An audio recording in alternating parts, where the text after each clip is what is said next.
मेरे गांव के कुछ लोग जितनी नजर हम पे रखते हैं, अगर उतनी नजर अपने बच्चों पे रखें तो शायद उनका बच्चा हमसे आगे निकल जाए।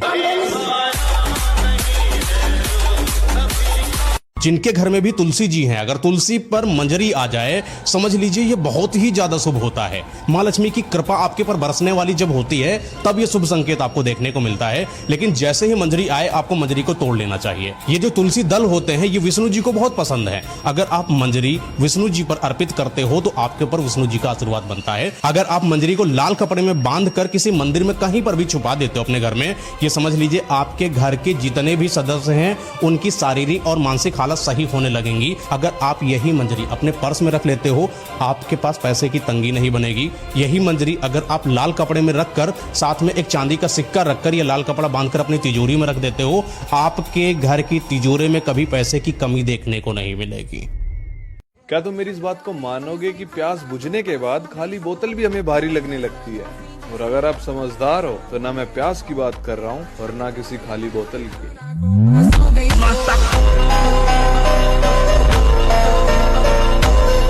एक कड़वी सच्चाई बताऊं, जब जब आपके खास लोग आपसे दूर होने लग जाएं तो समझ लेना कि उनकी जरूरतें पूरी हो चुकी हैं। अगर दुश्मनों से परेशान हो, शत्रुओं से परेशान हो, शनिवार या मंगलवार को जाकर सरसों के तेल का दीपक जलाओ, बाती का कच्चा धागा अपने पैर के अंगूठा से लेकर सिर तक नाप कर 7 बार और उसकी बाती बनाकर हनुमान जी के मंदिर में जाकर जला दो, कोई भी दुश्मन तुम्हारा सामना नहीं कर सकता। और दुख आए, परेशानी आए, संकट आए तो पीले सरसों को थोड़ा दीपक में डाल के दिया करो। जब संकट आता है पीले सरसों, जब घर में पैसे की कमी आती है तो लवंग और इलायची दो डाल के दिया किया करो देवताओं को। जब घर में कोई अशांति हो, भीमसेनी कपूर थोड़ा सा डाल के दिया किया करो।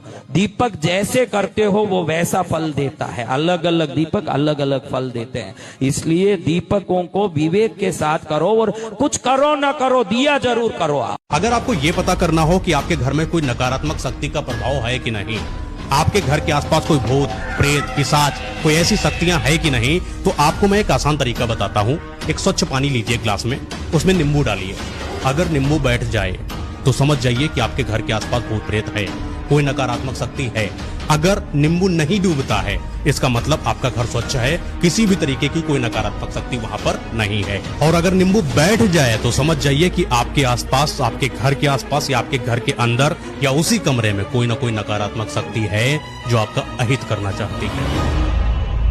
गरीब का बच्चा पूरी दुनिया घूम आता है, वहीं अमीर का बच्चा घर में ही खो जाता है। ऊपर वाला भी क्या तकदीर लिखता है, चूतियों की किस्मत में महल और समझदार के सिर्फ चप्पल घिसता है। मैं तुम्हें लिख कर दे सकता हूँ कि अगर आपकी बेवजह बहुत सारे दुश्मन हैं तो इसका अर्थात ये है कि आपकी बुद्धि बहुत तेज है या फिर आपका किरदार बहुत खूबसूरत है। किसी के सम्मान को ऐसी चोट ना पहुंचाइए कि वो आपका नाश करने पर उतर आए। और कोई भी इंसान अपनी खुशी से बाहर कमाने नहीं जाता सर, मजबूरी होती है। हमें भी बहुत बुरा लगता है जब हमारी उम्र के बच्चे गांव में पार्टियां करते हैं, अय्यासियां करते हैं, घूमने जाते हैं। हमें भी बहुत बुरा लगता है जब लोग त्योहारों पर नए नए कपड़े पहनते हैं और हम अपने कमरे में बैठकर अपना खाना खुद बनाते हैं। गरीबी बहुत बुरी चीज है सर, ये जीते जी हमारे बचपन को छीन लेती है। गांव में अगर कोई हमसे ऊंची आवाज में बात भी करता है ना सर, तो हम उससे लड़ने के लिए तैयार हो जाते हैं। लेकिन वहीं यहाँ 4 गालियां खाने के बाद भी हम चुप रह जाते हैं क्योंकि मजबूरी होती है।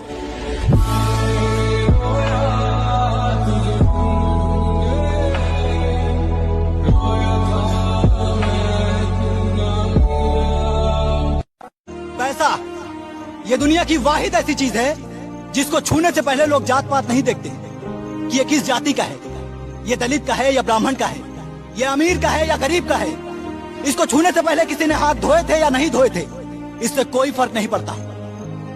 अगर बनना है ना तो इस पैसे की तरह बनो, अपने आप को उस काबिल बनाओ, उस मुकाम पर ले जाओ कि तुम किसी भी जाति के हो, किसी भी धर्म से हो, तुम्हें छूना या तुम्हें हासिल करना उनके लिए मजबूरी बन जाए।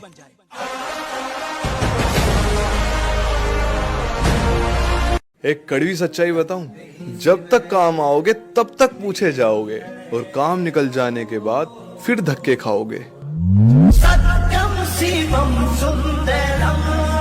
मैं क्या कहता हूँ, जिंदगी में अगर नमक रोटी खा के गुजारा करना पड़े तो कर लेना, लेकिन अपनों के आगे कभी हाथ मत फैलाना, क्योंकि जितना वो देंगे नहीं उससे ज्यादा आपको सुनाएंगे।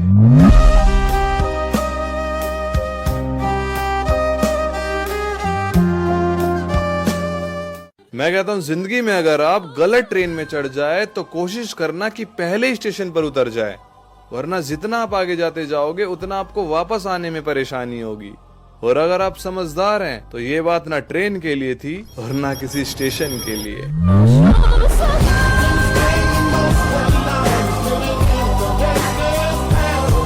जहाँ कदर नहीं वहाँ जाना नहीं, जो सुनता नहीं उसे समझाना नहीं, जो पछता नहीं उसे खाना नहीं, जो सत्य पर रूठे उसे मनाना नहीं, जो नजरों से गिर जाए उसे उठाना नहीं, जीवन में तकलीफें आए घबराना नहीं, मौसम की तरह जो दोस्त बदले ऐसे दोस्त कभी बनाना नहीं। जय हिंद। मैं कहता हूँ, अपनी पीठ को मजबूत जरूर कर लेना, क्योंकि लोग धोखा और शाबाशी दोनों पीछे से देते हैं।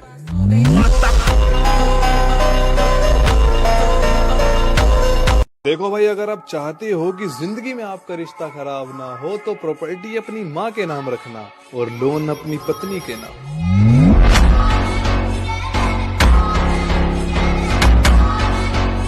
अभिषेक, रिसेंटली मैंने आपकी एक दहेज वाली वीडियो देखी थी, तो मेरा आपसे एक सवाल है। पूछो। अगर मैं आपको दहेज में 50 लाख रुपए दूं, तो क्या आप मुझसे शादी करेंगे? लेकिन आपको मेरे साथ मेरे ही घर पे रहना होगा और साथ ही साथ आपको घर के सारे काम भी करने होंगे, और जो आप बाहर जॉब करोगे उसकी सैलरी भी आपको मेरे ही घर पे देनी होगी। तो क्या आप तब भी मुझसे शादी करोगे? मतलब आप चाहती हैं कि जो लड़कियां करती हैं वो काम मैं भी करूं? ये सब कोर्स। तो ठीक है, कुछ टाइम बाद मैं आपसे डाइवोर्स लेके आपकी आधी प्रॉपर्टी ले जाऊंगा।